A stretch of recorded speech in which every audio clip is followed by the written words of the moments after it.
for coming. Today I'm going to be talking about how to make a budget. Most of you might think budget's not that bad, it's really easy to do. Some of you may actually make them, some of you just don't care. Either way, I'm going to inform you on how to make a budget. Now, Sally Poplin made a quote saying, some people go very carefully over their budget every month, while others just go over.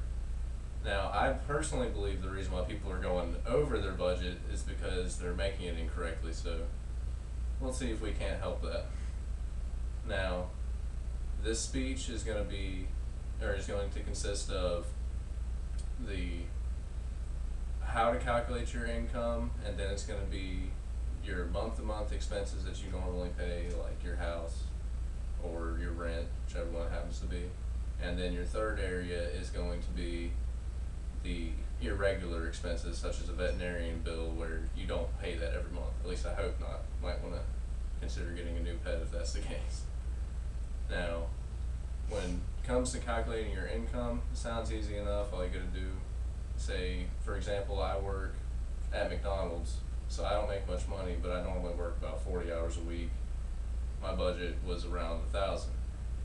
Now, you don't want to fall into the pit with making the mistake of thinking that, well, I worked 40 hours this week, so I should make my budget 40 hours a week. Well, that's not the case, because maybe you only get 20 hours this week, 30 hours that week, so you get to actually go around and figure out what your average actually is. Then once you do that, once you manage to get your income, the amount that you actually make set up, you'll move on to your month-to-month expenses, which will consist of your rent, your power bill, your water bill, whatever it is you happen to be paying, including like car payments, or car insurance, cell phones. So most of these, from this point, I know I personally had that down when I originally made my budget. However, I made the mistake of forgetting about the irregular expenses, which my stepfather, Art Robertson, actually pointed out to me. Like, for example, if you have the vet bills, you don't have that every month, so why would you put that on your budget? Well, you're going to have a vet bill if you have a pet, so you have to figure out about how much you think the vet bill is going to be, and then divide that by 12 so you can constantly save up for it. Now, there are other things as well. Say you have a kid.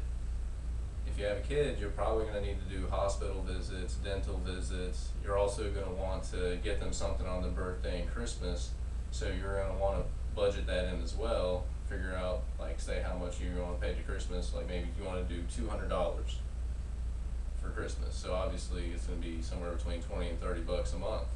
If you have it budgeted, you'll be able to get them their presents and they'll be happy, so everybody's happy. Then,